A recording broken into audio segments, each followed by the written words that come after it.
Hello friends, मैं doctor Rawat Chaudhary यश homeopathic centre Jodhpur से।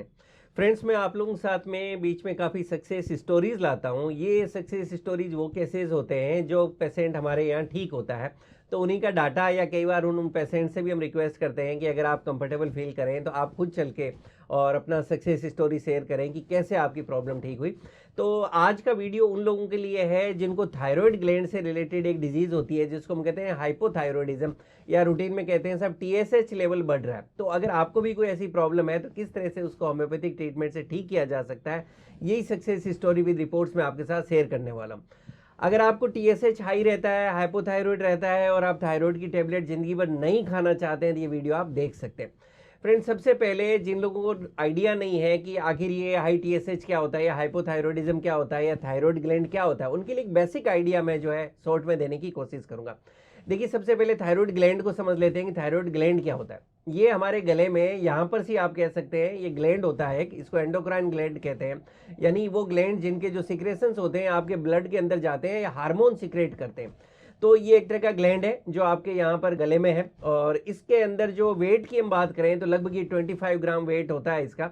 और इसके अंदर दो लॉब होते हैं, एक राइट लोब होता है, एक लेफ्ट लोब होता है, बीच में विंड पाइप है, विंड पाइप के दोनों तरफ इसके दोनों लॉब्स होते हैं। और अब हम समझेंगे कि इसका मेन फंक्शन हमारी बॉडी में क्या है। तो ये हमारी बॉडी के अंदर दो मेन हार्मोन जो है सिक्रेट करता है। पहला तो T3 जिसको हम ट्राई आयोडोथायरोक्सिन कहते हैं, और दूसरा है T4 जिसको थायरोक्सिन कहा जाता है। तो अभी हमने देखा थायराइड ग्लैंड दो मेन हार्मोन सिक्रेट करता है, T3 और T4। और यहाँ बात हो रही है टीएसएच की कि आपका टीएसएच लेवल बढ़ गया है, आपको हाइपोथायरॉयडिज्म हो गया है, तो ये टीएसएच कहाँ से आया। देखिए, समझने वाली बात यह है जिससे ज्यादातर लोग अक्सर कंफ्यूज रहते हैं कि जो टीएसएच हार्मोन होता है ये आपका थायराइड ग्लैंड सिक्रेट नहीं करता है। टीएसएच हार्मोन आपकी ब्रेन के अंदर एक और ग्लैंड होता है जिसको हम पिट्यूटरी ग्लैंड कहते हैं, वहां से सिक्रेट होता है। और टीएसएच हार्मोन की फुल फॉर्म है थायराइड स्टिमुलेटिंग हार्मोन। यानी ये हार्मोन जो है पिट्यूटरी ग्लैंड के यहाँ से सिक्रेट होता है और ये हार्मोन थायराइड ग्लैंड को जाके स्टिमुलेट करता है। इसका नाम ही थायराइड स्टिमुलेटिंग हार्मोन है। तो थायराइड को जाके स्टिमुलेट करता है, उसको एक्टिवेट करता है कि भाई आप जो है प्रॉपर्ली फंक्शन करें, जिससे कि आप जो है T3 T4 को प्रॉपर्ली सीक्रेट करते रहे।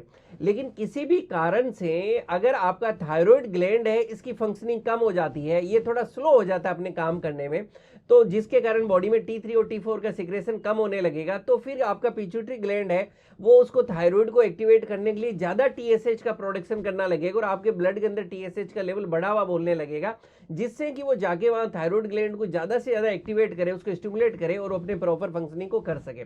तो आप जब भी ब्लड टेस्ट करवाते हैं तो उसके अंदर आपका T3 की रिपोर्ट आती है, T4 की आती है, और ये दोनों जो हार्मोन से थायराइड ग्लैंड सिक्रेट करता है, और जो टीएसएच हार्मोन है ये आपका पिट्यूटरी ग्लैंड सिक्रेट कर रहा है। और अगर आपका टीएसएच लेवल बढ़ा हुआ आ रहा है तो इसका मतलब ये है कि थायराइड ग्लैंड है वो प्रॉपर्ली फंक्शन नहीं कर रहा है, उसकी फंक्शनिंग कम हो गई है। इसी को हम हाइपोथायरॉयडिज्म कहते हैं। फ्रेंड्स, अब हम समझें कि अगर किसी की बॉडी के अंदर टीएसएच लेवल बढ़ा हुआ है या हाइपोथायरॉयडिज्म है तो उसमें क्या सिम्टम्स या क्या लक्षण देखने को मिलेंगे। यहाँ मैं आपको ये भी बताऊंगा, जो हाइपोथायरॉयडिज्म के पेशेंट से मेल फीमेल दोनों कोई भी हो सकते हैं और किसी भी एज ग्रुप में भी देखने को मिल सकता है। बट अगर रूटीन में बात करें तो जो फीमेल्स है उनके अंदर हाइपोथायरॉयडिज्म के केसेस ज्यादा देखने को मिलते हैं। अब हम इसके सिम्टम्स की समझें तो इसके सिम्टम्स है इस बात पे डिपेंड करते हैं कि आपकी उसके अंदर बॉडी के अंदर क्या सीवियरिटी है, कितना जैसे जैसे टीएसएच का लेवल आपकी बॉडी में बढ़ता जाएगा वैसे वैसे सीवियरिटी ऑफ सिम्टम्स भी बढ़ते जाएंगे।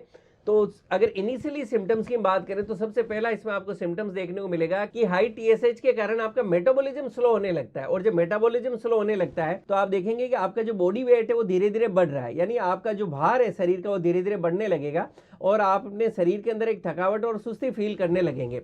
नेक्स्ट कुछ दूसरे सिम्टम्स हैं जो बाद में आपको धीरे धीरे देखने को मिलेंगे। इन सिम्टम्स में आप देखेंगे मिलेंगे कि आपको कुछ मेंटल सिम्टम्स भी देखने को मिल सकते हैं, जैसे कि आपका माइंड का जो अटेंशन है वो कम हो रहा है, आपका कंसंट्रेशन कम हो रहा है, आपकी जो स्पीच है उसमें आप बदलाव महसूस कर सकते हैं।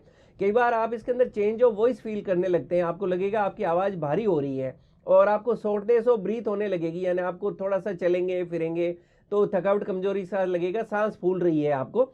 आपकी स्किन के अंदर भी आपको चेंजेस देखने को मिलेंगे। आप देखेंगे आपकी स्किन है थोड़ा सा थिक हो गई है, मोटी हो गई है, वहाँ थोड़ा सा सूखापन ड्राइनेस ही आने लगी है, और जब ड्राइनेस होगी तो आपको स्किन पे इचिंग भी होने लगेगी। उसी तरह से आप देख सकते हैं कि आपके हाथ, चेहरा और जो पैर है यहाँ पे थोड़ा पफीनेस ही होने लगी है, वहाँ आप कहेंगे कि हाथ पैर है वो फूले फूले से लग रहे हैं, फेस पे भी थोड़ा फुलावट सा फील कर सकते हैं। इसके साथ के अंदर आप अपने बालों में चेंजेस फील कर सकते हैं, फीमेल्स में पर्टिकुलरली सिम्टम ज़्यादा देखने को मिलता है कि जब आपका TSH लेवल बढ़ने लगता है तो आपको थिनिंग और हेयर्स होने लगती है, आपके बाल हैं वो हेयर फॉल भी आपको काफ़ी ज़्यादा देखने को मिलता है। इसी तरह से आप देख सकते हैं कि आपके पेट के अंदर भी चेंजेस देखने को मिलेंगे, जीआई के अंदर भी, और आप थोड़ा कॉन्स्टिपेशन फील कर सकते हैं, आपको जॉइंट एंड मसल पेन हो सकता है, और मेंटली आप इसमें थोड़ा डिप्रेशन भी फील कर सकते हैं। इसके आपको हार्ट के अंदर भी थोड़ा सिम्टम्स देखने को मिल सकते हैं। जब आपका TSH लेवल बढ़ने लगता है तो आपकी जो हार्ट रेट है वो स्लो होने लगती है, आपकी पल्स है वो स्लो होने लगती है, और इसी तरह से आपका जो बॉडी टेम्परेचर है वो भी जो है थोड़ा नॉर्मल से कम रहने लगता है। फीमेल्स के अंदर थोड़ा सा और सिम्टम्स देखने को मिलते हैं कि उनके अंदर पीरियड्स है वो इरेगुलर होने लगते हैं, पीरियड्स मिस होने लगते हैं, और आपको आगे चल के कई बार अगर मैरिड लाइफ में है तो इसके कारण आपको इनफर्टिलिटी यानी निसंतानता का सामना करना भी पड़ सकता है। तो ये वो सारे सिम्टम्स है जो आपको हाई TSH या हाइपोथायरॉयडिज्म में देखने को मिलते हैं। आप लोग जानते हैं कि थायराइड की अगर रूटीन में किसी के लिए कोई मेडिसिन शुरू होती है तो उनके लिए लाइफ टाइम एक प्रोसेस बन जाता है कि मेडिसिन लेनी है।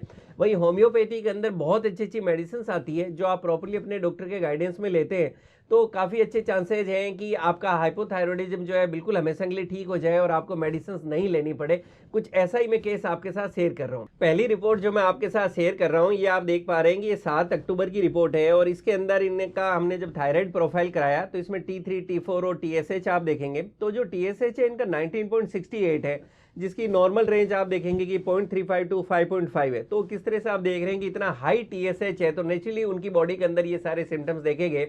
और जब हमने इनका ट्रीटमेंट शुरू किया प्रॉपर्ली केस टेकिंग करके जो होम्योपैथिक मेडिसिन स्टार्ट की, उसके बाद के अंदर नेक्स्ट रिपोर्ट आप देखेंगे जो अभी हमने कराई है 16 दिसंबर को। इसके अंदर आप देखेंगे कि जो पहले TSH था वो 19.68 था, जो अभी 4.01 हो गया, जो बिल्कुल नॉर्मल रेंज के अंदर आ गया। यानी किस तरह से तेजी से इनका जो हाई TSH था वो बिल्कुल नॉर्मल रेंज के अंदर आ गया है। अभी हमने इनका थोड़ा ट्रीटमेंट कंटिन्यू किया हुआ है और कुछ समय बाद इस ट्रीटमेंट को हम बंद कर देंगे। तो फ्रेंड्स, इस वीडियो के थ्रू मैं आपको यही मैसेज और कॉन्फिडेंस देना चाह रहा हूँ कि अगर आप या आपके घर के अंदर कोई भी ऐसे हैं जिनको हाइपोथायरॉयडिज्म की प्रॉब्लम है या जिनमें इस तरह के सिम्टम्स आ रहे हैं, तो आप अपने नज़दीकी होम्योपैथिक डॉक्टर से जाके जरूर मिलें और उनके गाइडेंस में आप प्रॉपर होम्योपैथिक ट्रीटमेंट लेते हैं तो काफ़ी अच्छे चांसेस हैं कि शायद आपको भी टैबलेट जिंदगी भर के लिए नहीं खानी पड़े और आप अपने हाइपोथायरॉयडिज्म को बिल्कुल ठीक कर सकें। Thank you.